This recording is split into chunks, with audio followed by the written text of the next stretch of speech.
This has been our highest dated single ever. And it come out at 28 this past week and just started. And I'll tell you what, thank y'all so much for believing in us and hanging in there. I can't say enough for the promotion staff, man, Columbia, Stoney, and Galani, Joe, and Butch, and everybody believing in us over there. A couple of hillbillies that love to raise hell and love to play music. So look out. Here we go.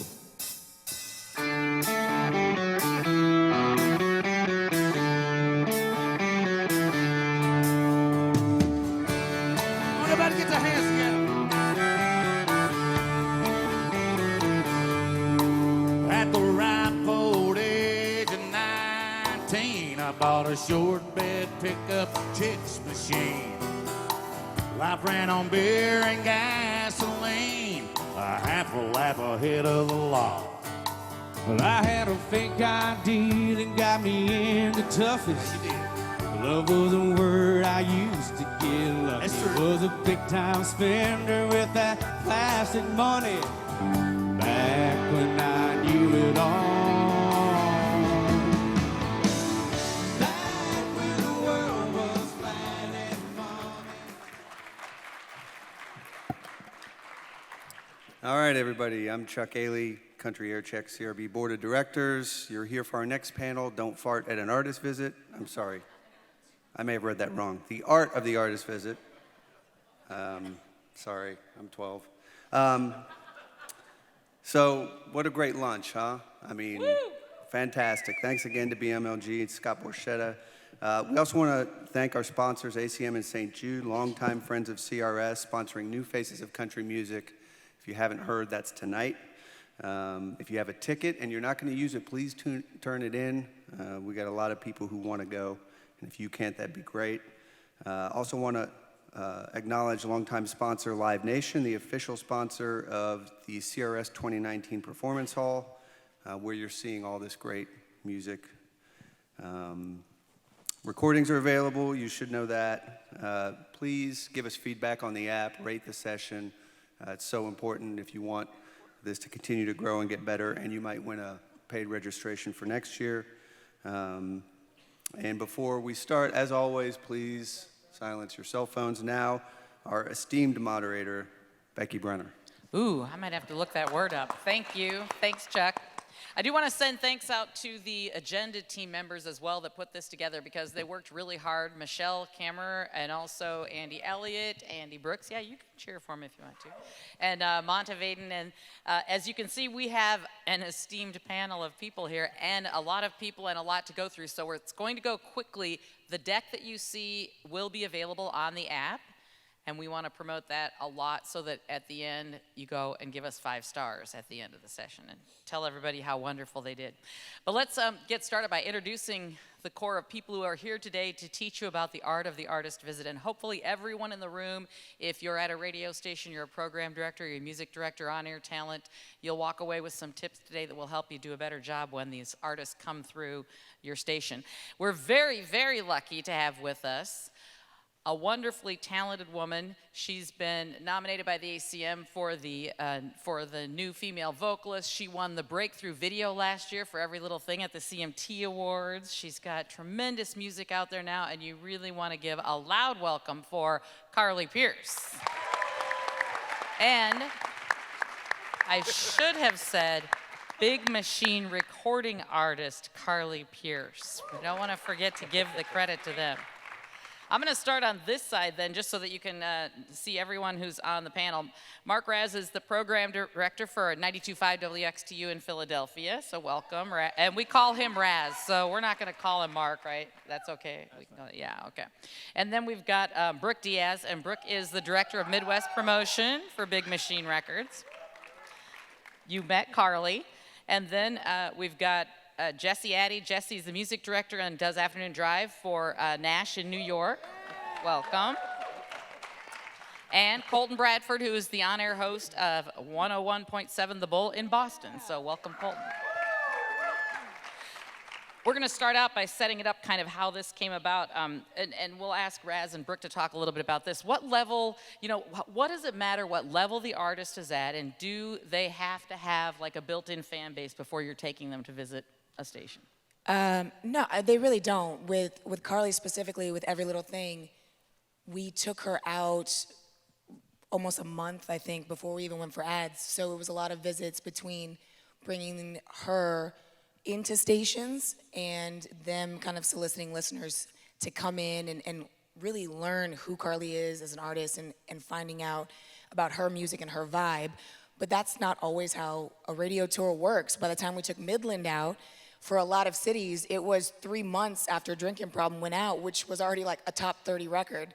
So at least for me, if it was a Friday afternoon, the single's Drinking Problem, don't put it in the studio. Let's find a bar and let's invite 100 listeners and just have a good time. And it's bigger for the station. Hopefully they make money off it. Everybody always loves that. And then your artist gets a lot of, they get to have a lot of listeners really kind of deep dive in, and they'll just perform forever. I mean, I know you love, the more fans, the better. And if it's a cooler vibe, if it's at a bar and more people are there, instead of 3 songs, she sat there and played 40 minutes, which is great. Raz, does it make a difference for you? No, because in Philadelphia we have, more established artists come by sometimes, but the new artists set the relationship between the radio station and the artist. And when they're coming to see you for the first time, there's some things you should remember. They're nervous. Sometimes they're so young that it's the first time they're seeing the country, it's the first time they come to your city, and when you welcome them into your radio station, you should welcome them like you welcome them into your home, because this is where you do your craft, this is where you work every day, and they're coming in to see you, and if you're welcoming to them, I always say to folks, we'll treat them like Elvis, bring them in. And if you set the tone, you could have a good, long, healthy relationship with an artist when they come and visit your station for the first time. We always said you never know when it might be the next Garth Brooks, and you would have that great first awesome interview and a terrific relationship with him, too. And you got to be prepared.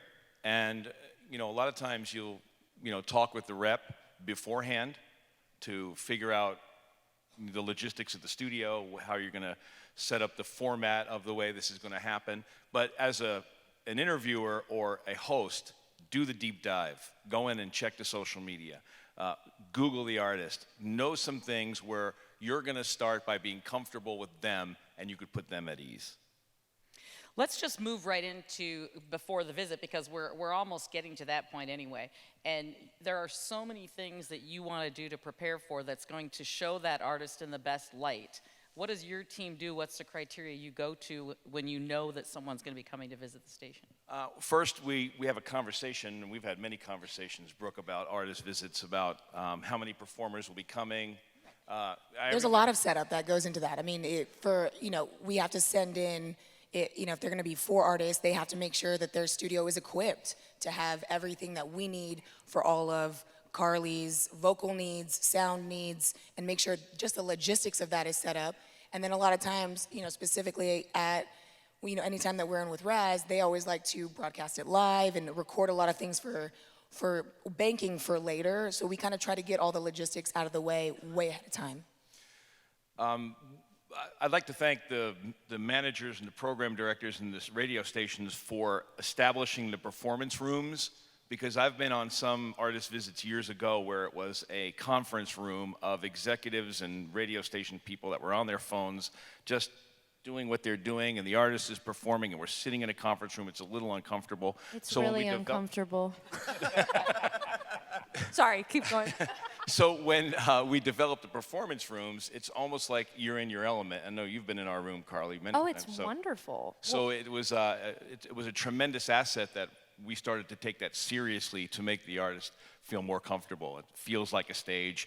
It acts like a stage. There's sound. There's proper equipment. And you guys that are doing that, that's fantastic, because it makes you feel like you're in your performance element. Well, and as an artist, you want to give your best performance. And I feel like sometimes if you're a singer out here, you know that when you're singing without a microphone, sometimes it does not sound very good because the acoustics are not good. So it gives you the ability, I guess, to be your most confident self, even though you're very nervous. You don't want to be any more nervous than you already are. Brooke, do you have an actual checklist? Like do you send it to the stations? we send them everything. I try to overload because it's always better to send too much than not enough. So we send the proper photo, we send a stage plot, we send, if like with Carly, we had a whole EPK just so not only if they don't know the artist, if they're brand new, it gives them even more of a background, which will later help them when we're doing interviews. I mean, if we already have liners cut, I mean, we send so much stuff because we want to use it on socials and we want to use it whether it's prepping him, maybe that's how they're soliciting to get listeners in, like, hey, this new artist, check out this music video. And selfishly, we're pushing a single. So the more times you hear the song, the better for me, the better for Carly, because the listeners have already been introduced to some of her music, and it just makes it happier and better for everybody. Raz, at the station, how many people are involved in making sure that the event goes well? Do you have a checklist too, and all the people that need to be involved? Well, it starts on the level of the promoter and either the music director or the program director, and then if you have a sound engineer, you get them involved, you get your social media staff involved, you get your promotion staff involved. So by the time the artist comes in, everybody's pretty well prepared as to who, what, when, where, why, and how. And the more you prepare, the better off you're going to be, and the more welcome they're going to be at the radio station. How important is it for the program director and the music director to be at the event? Well, extremely. Show up. If you schedule an artist to visit your radio station, please be there. But also, the rep also needs to track them down. I mean, I've gone through some really interesting rooms and like, hey, buddy, you got a couple minutes, just come on down. I promise you'll love her, in a nice way. Like you said, it's respectful, and your artist is there, and it takes a lot. I mean, we go through a lot of prep, planning the visits and routing it correctly, and we want to make sure everybody wins, and it's hard to then get them back. And like you said, it could be the next Garth Brooks or Thomas Rhett, and you miss that initial moment when that's really where the relationship begins, and it only gets better. You don't want to miss it from either way. What's the percentage of time you go to a station and they don't show up? Well, like I said, I'm very hostile, so I make sure they're there.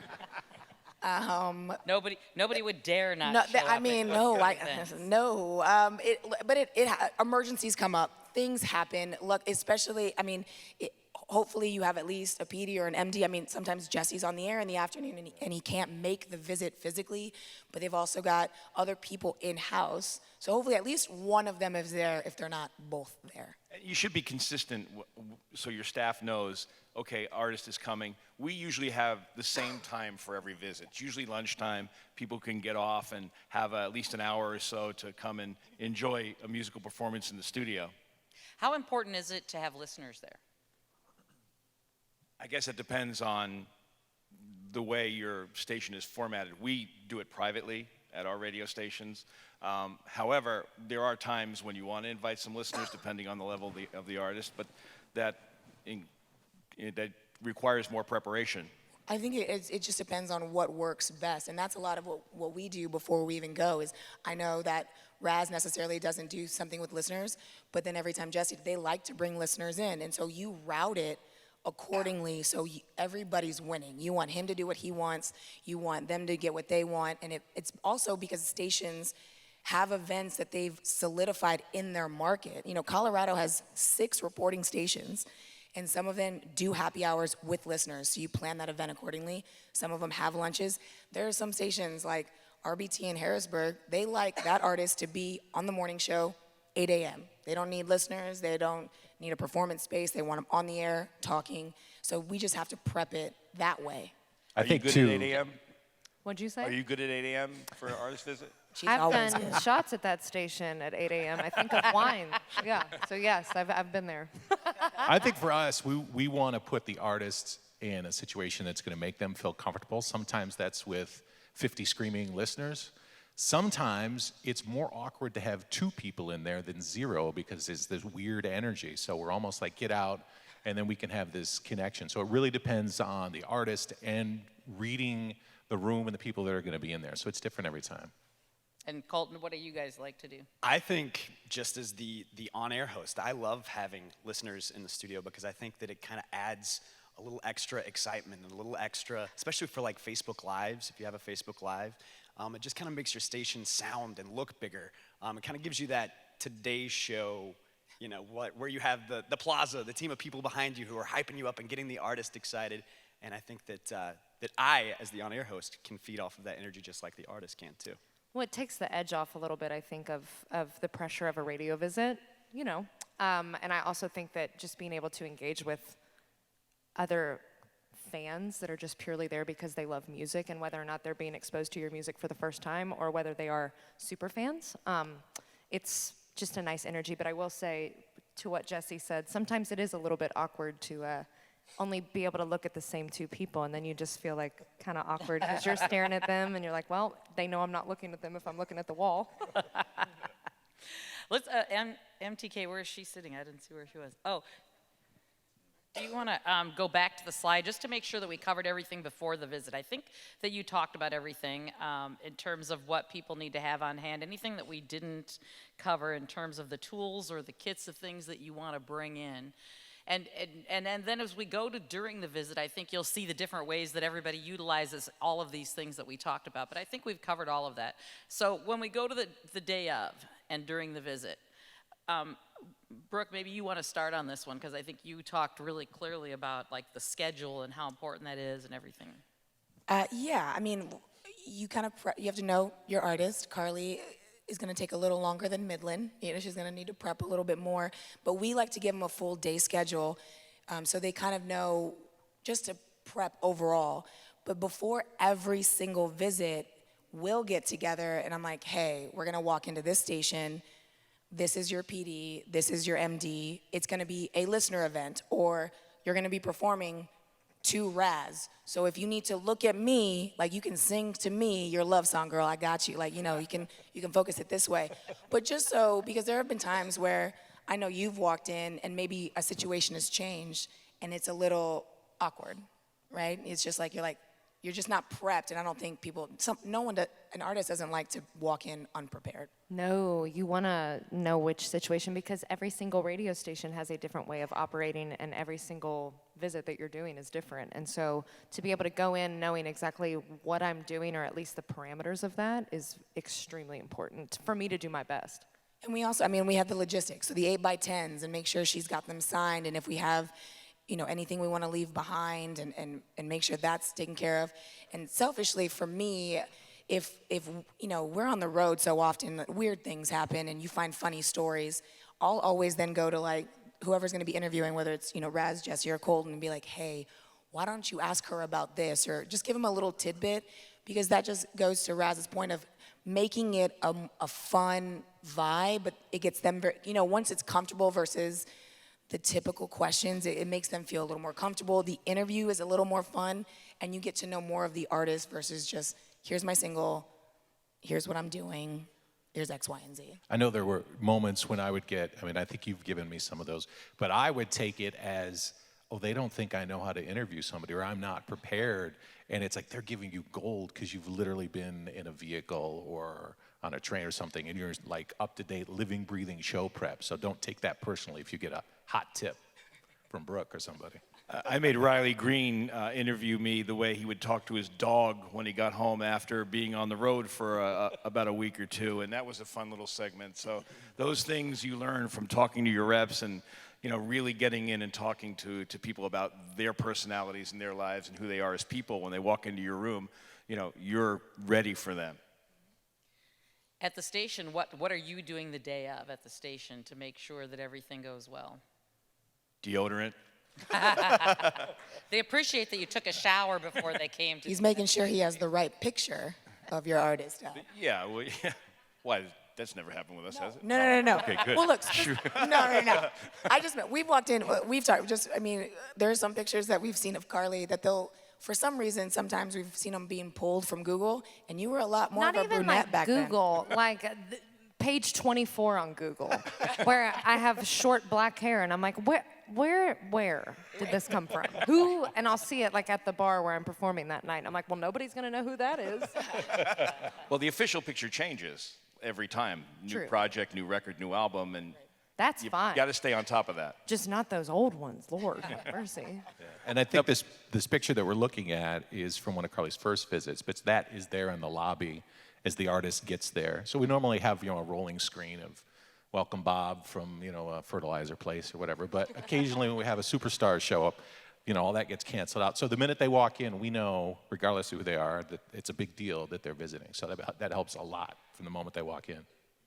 Yeah, I think there's some terrific tips on the outline on what you're seeing on the screen, and all of that will be on the app, so you'll have the deck. But I think taking those home with you and really making sure that that you're doing it. One of the ones that's on there is interesting, making sure that the office is aware that the artist is coming. And I wonder how many stations actually do that, because there would probably be times when they're completely unaware and people don't realize there's a star in the building. Well, we invite the entire staff the week out, saying, Carly's coming in on Thursday. You're welcome to come and visit. You said that you're going to be performing for Raz. I'm not sitting there on this throne and you're coming in like. I just used you because you're so beautiful. Thank you. Thank you. But it's an amazing thing when you're prepared and you're ready and the people are there, and all of our staff loves new music and they love to meet people, and they all feel like this is a person that we want to get to know.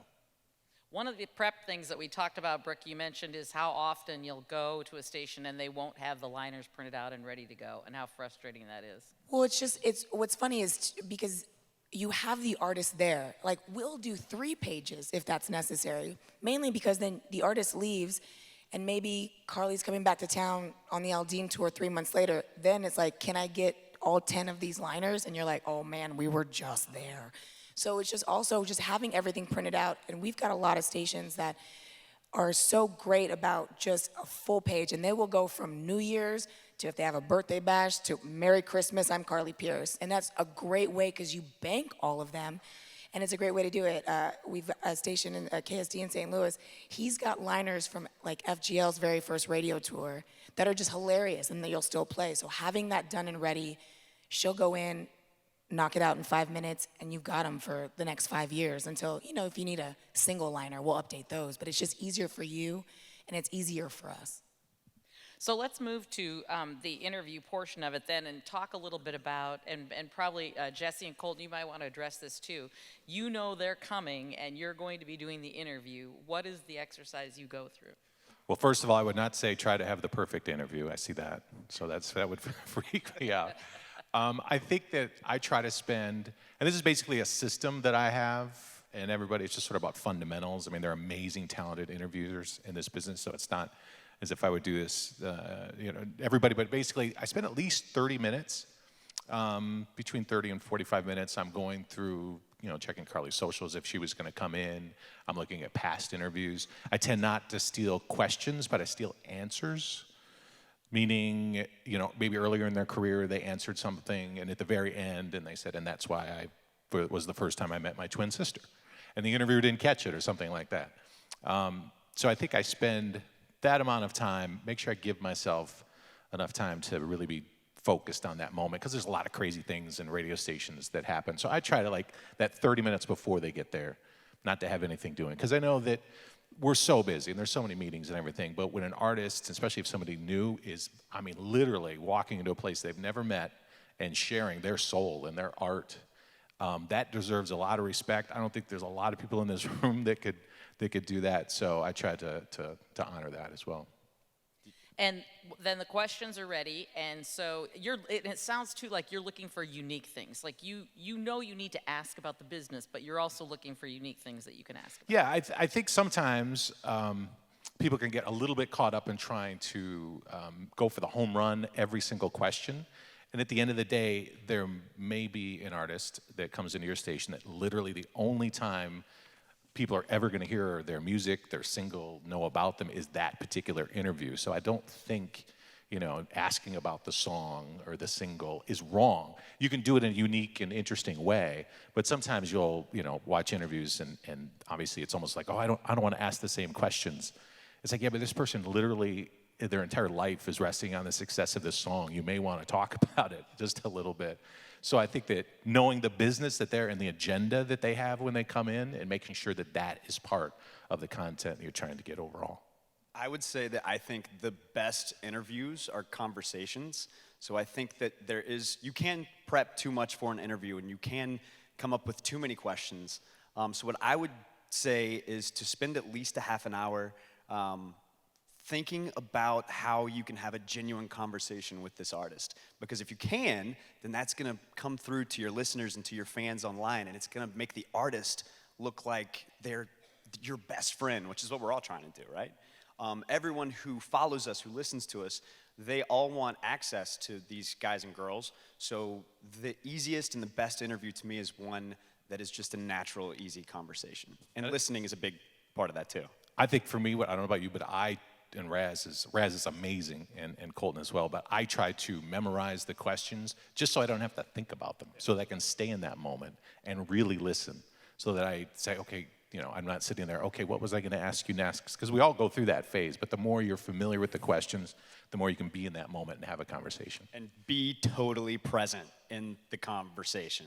Don't think about what your next question is. Listen to what they're saying, and then just kind of take the conversation down the way that it should go. The best interview skill is to listen and stop and evaluate what they're telling you, and then you go from there.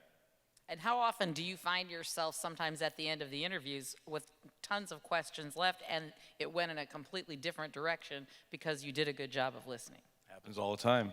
And those are probably some of the better moments in the interview. Absolutely. I love it. I know just for me, I one time was in an interview with Sam Hunt, and at the end of an answer, basically revealed a whole stadium tour with Luke Bryan, and I missed it because I was thinking about the night. And when I'm back editing, I'm like, oh my gosh, that's like would have been the biggest story in country music that week, because he was tired, but I wasn't focused, you know, for that moment. So you just never know. And I think that artists a lot of times let their guard down, not to give you but I think they let their guard down a lot at the very end of the answer because they're trying to wrap it up. And so always listen. Raz is really great about that too. All right, let's do a sample for everybody. I think we've got, are we on the next one? Well, this was the slide that's basically the way, and this is sort of in the way I approach it. Short form, long form, that's what the FF and LF. Basically, so the short form is like 3 minutes, Radio Row, or if you got an artist that's maybe doing a lounge, sometime we'll bring somebody into Nash FM and say, hey, we're gonna promote the Facebook Live. We're gonna go on for 3 minutes. I'm gonna ask you a couple questions, and then we're gonna play the single, and then people hopefully about 30 minutes later will jump on the Facebook. So for short form, I'll go through these. The performer, make sure that they're able to have that moment to shine, and we'll do that in just a second. Artists like Carly make their living going on stage, and a lot of times there's intro music and the light comes on and they're ready. You can't build that up enough when you're on the air. They're gonna rise to the occasion every time. If you've got somebody coming in from the local county fair, that's not gonna work. The 4-H club is gonna shut down if you try to build it up. So I'd say my tone is sort of like I've met them at a party when I'm on the radio or on Radio Row. Long form is more I'm like meeting at a coffee shop.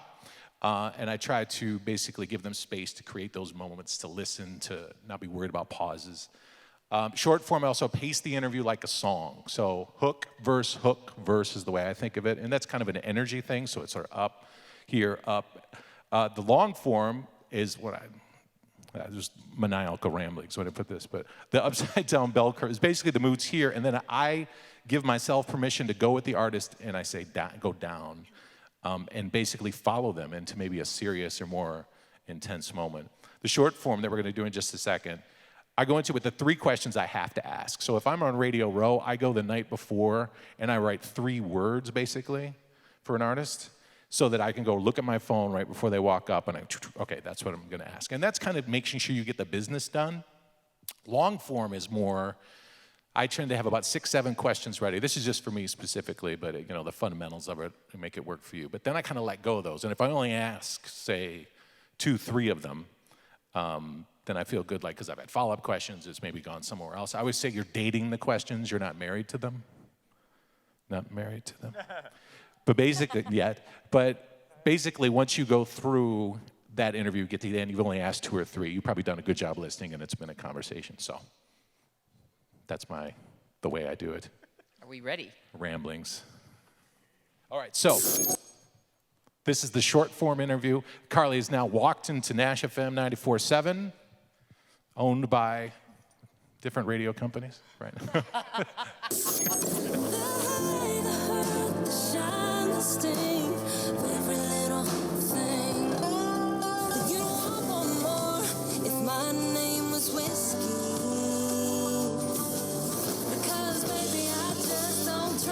myself with you. I better hide the wine. Heart to heart, face to face, you know all I wanna do is get closer, closer, closer to you. She ran away from home at 16. I know you didn't run away, go with it. Her first debut single, days later, went #1. Go with it. She got her first ACM nomination Wednesday. I think next week is going to be a big day for Omni Level 2. Make some noise for Carly Pierce. It's still Pierce, right? It is still Pierce. You didn't hyphen it up yesterday, did you? There's no announcement. hyphen. You didn't- No, I didn't do that. I didn't do that yet. I was thinking as we were listening to that and you are out and about and you run into your music, you know, at a store, you're at a party. What are you thinking? What do you do? Do you sing along? Do you... It's happened to me like at a gas station, and I just want to tell somebody, but I feel weird, and I feel like they would never believe me because usually I look ridiculous and like no makeup or anything, so I just keep it to myself. Okay. Basically, when I think about Carly, I think about the times we've hung out. One of the nicest people in the world. So nice that a few weeks ago you actually blocked out and blacked out a troll that went after you. That was very, very nice of you. I did what? You blacked out a troll that had come after you. A troll, yeah, I did. I blacked her out. Oh, it's that a was her. nicer. Yeah, it is a her. Yeah, social media has bullies, and I thought it was important to shine light on one that was maybe a bully to me. If you come back now from that a couple weeks, what was the reaction, or what did you think and learn about people from the reaction that you received? That so many people deal with that. I thought it was really healing for me. That was very hurtful.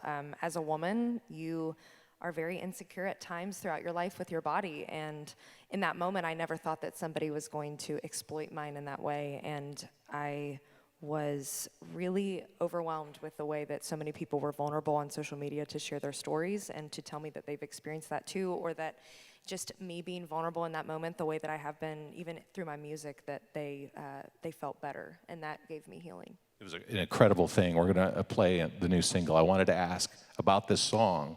What is harder, to stay in the pocket as an artist, because like vocally there's some rhythmic things going on, or in the video to stay in character as Michael Ray is saying ridiculous things in your ear? What's harder? Definitely harder to stay in pocket because I grew up singing bluegrass, so you sing those long notes. So this one's a little harder for me. Got to have that click up in my ear. But as you can see in the video, I'm laughing, and it's because he's saying very funny things. Can you repeat what he was saying in the video? It's not appropriate. Thank you so much for hanging out with us. Let's check out the new single, Yay! Closer to You. Omni Level 2 Legends DNC. Give it up for Carly Pierce. So that's basically, we're live on the radio and that energy, and I think that's we're bringing people in the room, and that's the function that you have. So in a long form interview, the difference would be I kind of let go of what I need to get to. And Raz has talked about this when we've hung out about making that personal connection with an artist. So I think you spend that time, if you got 10, 15 minutes, and morning shows are incredible about this, of having those moments and connecting on a real level. And I would talk about the fact that, that time you and I in the Upper East Side of Manhattan, where you were playing in a billionaire's lair, 4 billionaires, with Maren Morris 5 feet away, judging you. And it was, an unbelievable performance, and we had that moment. So I would talk about that, and then I come to this question, and one of the things we talked about, I don't know if it was on the screen, is trying to think of a question that the artist thinks about. And so I think about you and Michael in this relationship that's very public. I tend to think that you on a spectrum are a little more introverted. He's a little more extroverted. And I would think, how much do you let us into that relationship? And what are the rules of that? And if you've had that discussion. Now, for the sake of time, I'm not going to make you ask that fully, but what would the 10-second answer to something like that be? I think that you're very right. I think I am a little bit more introverted for sure. And I think we talk about it a lot, and the communication is always, it starts with us, and we do a lot of things simultaneously as far as social media posting, or have conversations about, okay, well, we're going to talk about this, but we're going to keep this to us. Yeah. And it's just it's an evolution as we continue to navigate this, because neither one of us ever thought we were going to marry another artist. And so as an interviewer, then what I'm going to try to do is dig to get a specific example of something that you argue about or maybe compromised so that people can go on social media and see what that is. But I'm not going to do that right now. But so that's Carly Pierce, short and long form, and scene. Yay. Woohoo. But I mean, even with that, I mean, Jesse's amazing. All of these guys are amazing at this. But I think that makes me see that he really dove into trying to figure out who Carly is. And for me, all I'm trying to do is get the people at the radio station and the people who are either in the room at the as the listeners or whoever's on the radio or watching on Facebook, I want them to get to know me because that connection is where you're going to buy true, authentic fans of your music. Are there things people can watch for, clues when they're interviewing you, ways that you say, okay, that's off limits, or I don't want to talk about that, or the uncomfortable questions that you're asked that are so annoying? Sure, there are uncomfortable. I feel like they'll let you go. They will take it as far as you will let them go. I think there is a respectful and a nice, polite way of kind of shutting it down. And I feel like any good, respectful interviewer is going to respect that if they see that. That's great. And so you've had to use it, obviously, but you've found comfortable ways to just let people know, let's change the subject. You just got to do it through a smile and say, I don't know. I can't comment on that. Colton, you were going to share a few things, too, just about your interviewing process and what your thought process is when you're doing those interviews. Yeah, totally. I mean, I think that I try to think about the artist and put them in my head. I think that they get asked the same questions by us 24/7, constantly, right? I mean, you could say that. You travel the country and the same people ask you the same questions everywhere that you go. So I try to think a little bit outside the box and create experiences, too, that help me stand out in my home market.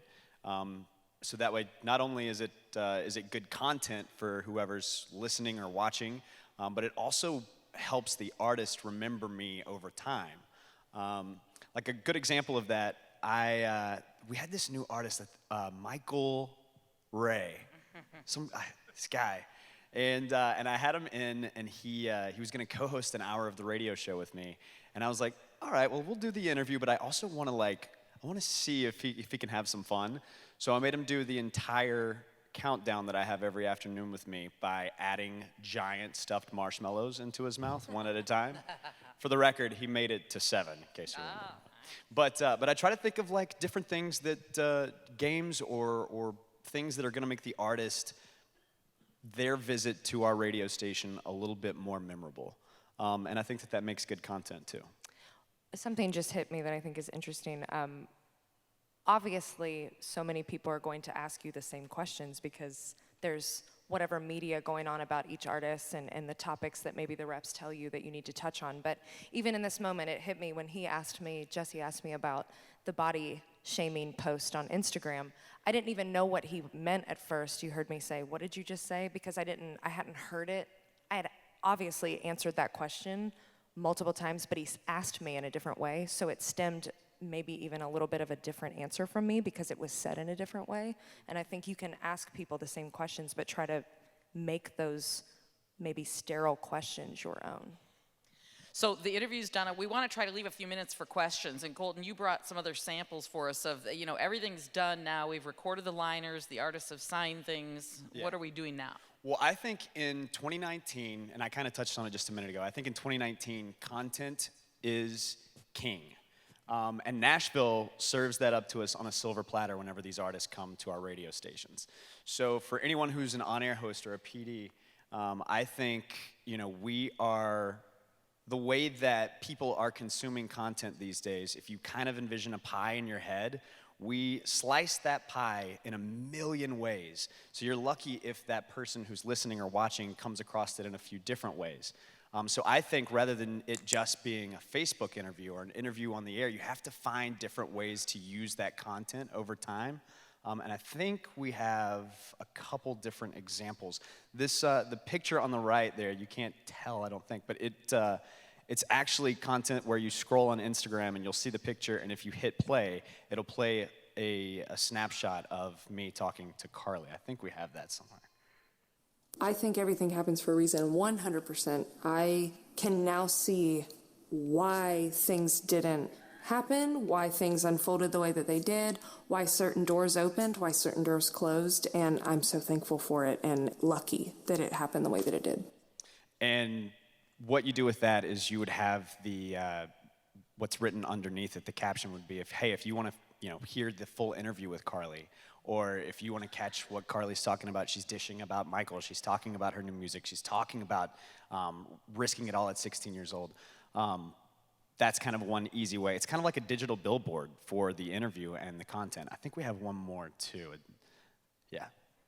So you want to always know that you're trying to get as much of that content in front of people as much as possible. And I mean, Jesse, Raz, you guys know, there are lots of different ways to do that. I also use interviews for contesting. And I think that we have a sample of that too. I think this is a sample of Raz, though. Do you want to introduce yours, Raz, first? Is that yours? Yeah. Hit the button. Just wide awake, waiting on a good night. Kiss. New music now. 92.5 XTU. Time for Raz Recommended. And tonight, it's Carly Pierce. She's got upcoming wedding plans. They're Secret, the title of her second CD. A Secret 2, only labeled CP2 right now. This song is from that second CD. This is Closer to You on Philly's Country Station 92.5. Raz Recommended. I got a fast car gassed up sitting in the driveway. Got a road that I know like the back of my hand. We could... Do you want to talk about that since we had it up there, but kind of what your plan is and what you do with that feature? Well, that's just a daily feature where you're introducing new songs, sometimes new artists in that spot, and it's a really short little, 10 to 15 second little piece that you do. It's one fact about the artist, and then you play the song, and it's just a great way to, deliver some content right before you play a new song. And so you're posting that. Which post it. Which platforms are you using when you post it? I use them all, pretty much. You put up a piece of audio, and you use your picture. The photo I'm using there is one that I own, and we've all gotten into a situation where you use a photo that you're kind of not sure who owns the rights to it. That's a reality in today's radio world, is you have to use pictures that are either owned by the radio station or you have a Getty Images account. But I always use the ones that I have with the artists that I'm featuring. And that's a good way when the artists come into your station to get them from the ground floor, so you have photos to use that can highlight what you're talking and doing. We should mention the share content with other stations, and then we can get back to Colton's. But all three of you at the station level, do you all share with everyone else in your company all the artist interviews? Yes. Okay. Yes. I think that's a great idea. Well, and I also think all of us artists are trying to find new, innovative ways to share the same content that we're trying to push out. So if a radio station will tag us in whatever they're pushing out, we're going to repost it. We're going to use it to show what we're doing for the day, or somehow incorporate it into just continuing to try and continue the conversation with fans. That's great. Now, the next one, I think, this is yours, Colton, right? Yeah, and I also wanted to touch, too, on the Instagram post that you saw a few slides before, we have our digital content director who I go to frequently, and I'm like, how can we put this out in as many places as possible? And what you saw, that little snapshot that was kind of like a picture where you could catch part of the interview, there are tons of free websites out there that can do that for you. You don't have to use, if you don't have a digital team, I know that there are a lot of small market radio folks who are here. There are websites that do that for free. And that's a good, easy way to constantly keep pumping out content from these interviews. After the visit also, we use interviews for concert announcements and contests. I think this was a mystery voice contest that we did with Carly as well. It's 101.7 The Bull, Colton Bradford, Amanda Joe here. I'm really looking forward to our very first secret show. I'm pretty pumped about it. I love secrets. Not good at keeping them, but... City Winery. This artist, we can say that they love wine.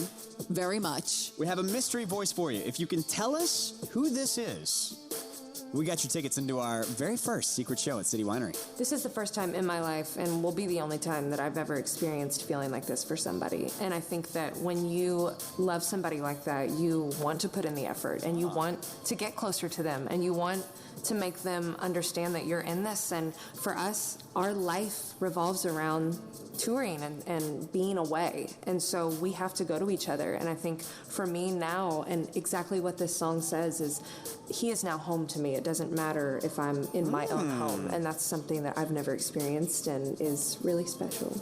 So there you go. If you can tell us who that is. I think it's a no-brainer. Loves her wine, great fashion sense. Secret show, not so secret. Come on. We'll take caller 10 right now. 617-931-1017 The Bull. So there you go. So that's an easy way to continue to propel the same interview that we had from months prior into a concert with Carly. But it's also taking little elements of me that I'm trying to get people to, you know, the way that you look at Dolly or Reba and you can identify 5 things about them. For me, I'm trying to get country listeners to be able to go, Carly, and immediately think of things like wine, and that's helping to just further my Great brain. fashion sense. And my I fashion think sense. that's a great thing to be known for. I like it. We want to get any questions in. We've got about 4 or 5 minutes left, so we have time for a few questions. Please go to the microphones because everything is being recorded, so we want to get it on the recording. And one more thing to touch on quickly, too, about After the Visit. I think everyone is talking about podcasting this year. I'm sure that there are a lot of you in this room that the company that you work for is probably pushing that on you. Interviews, full-form interviews, unedited, raw is the easiest way to go, and people love the word unedited. People love that. If you post something and say, this is the full, unedited, raw interview with Carly Pierce, you'll get way more traction than just saying, here's our chat. So, there you go. All right, Jamie Patrick, KDRK in Spokane, Washington. Carly, actually, I want to answer from both sides of this. Carly, first of all, after you've had your artist visit at a station when you were a new artist, okay, did it matter to you as you walked out the door, gosh, how are they going to decide if they're going to play my song or not? Did they like me enough to play it? And then from the programmer's side, do you guys find it important to explain maybe to the artist kind of what your philosophy is, you know, and what they can expect if they are chart watchers or they're ad watchers and they're saying, hey, I had a great visit with them. Why are they not on my song yet? Go ahead. Sure, I would love to know No more questions. as I leave every radio station if they're going to play my song or not. I think as I've gotten a little bit farther into this and I'm not a total baby artist, there are different reasons why they add your song now, different reasons why maybe they will tell you right there if they're going to add your song. Sometimes they physically cannot because the playlists are too full or they have other reasons to not.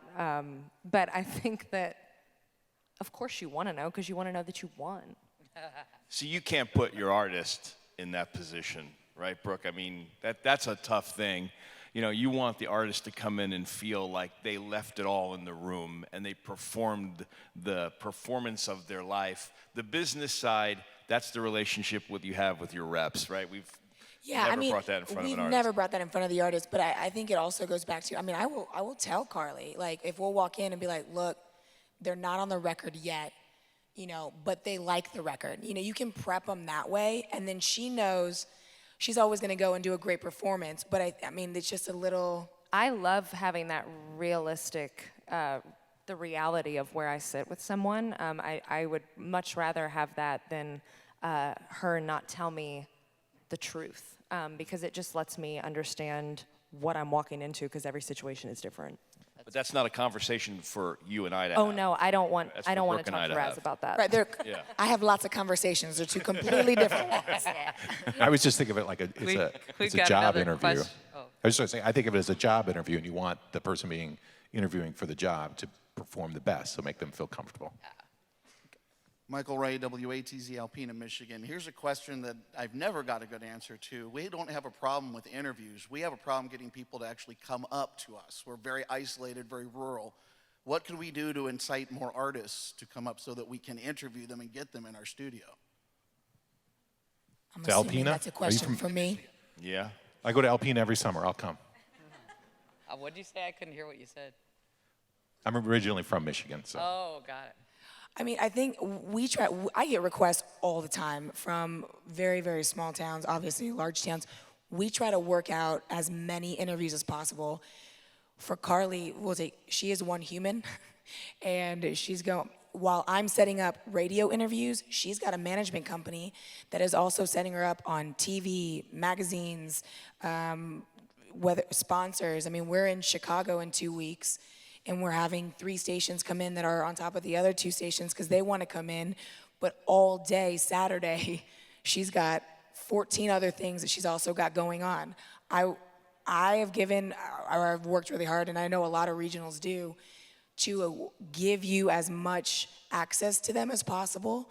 And if you can come to us in a bigger city and meet us halfway, it is always easier. But that's something that we're always fighting. There's so many people here that there's only so much we can do, but that's why it's great to have a podcast or these interviews, because then you can splice it, maybe throw your voice in, I and think kind that's of where do it that way. sharing content comes into play there. All right, another question. Hello, Sarah Kerr. I'm from Tower Music Group. My question is for Brooke. How important, as far as time management, what is a good length for a new artist starting out to, I guess, how many stations would they need to visit, a full-fledged radio tour, things like that? It varies on artists. I'll just take the 2 newest babies that I had. With Midland, by the time we got them on radio tour, the song was just flying. And it was difficult to get everywhere and hit everyone at the same time. We tried to do that as much as possible. I know of artists that have done a radio tour and they kind of took a break and then they came back and did a whole second radio tour. At that time, maybe their music has evolved. People at radio has changed. It's just a deep dive into kind of what we're doing with you. We've done a full radio tour. And then we'll do a tour and like a mini radio. We'll still stop by the station and kind of just do additional visits, because once again, you're furthering the relationship between your artist and the radio station. And as far as those advance, it makes it easier for you to understand where her music is coming from and kind of where she's developing for the next phase of her career. You're always on some form of radio tour. We'll work you all day. Good point. That's a good point. One last question, and then we'll be done. Let's think past the 4-hour blocks of morning show interviews you do 10 minutes at a time, or something that you do in studio. Is there anything new, hip, fun, and cool that you may have done, Carly, with a station on Facebook, on Snapchat, and Instagram, something else that we could take back to our markets and maybe do that's different from this traditional sit-down interview? That's a really good question. Did someone just say lie? Oh, wine. Yeah, I mean, I think taking the things that I enjoy, I mean, obviously everybody knows I love wine, so it's very fun for me to get to do wine tastings with listeners, or any kind of fun, I don't know, now that I'm dating Michael, a lot of engaged to Michael, sorry, Michael.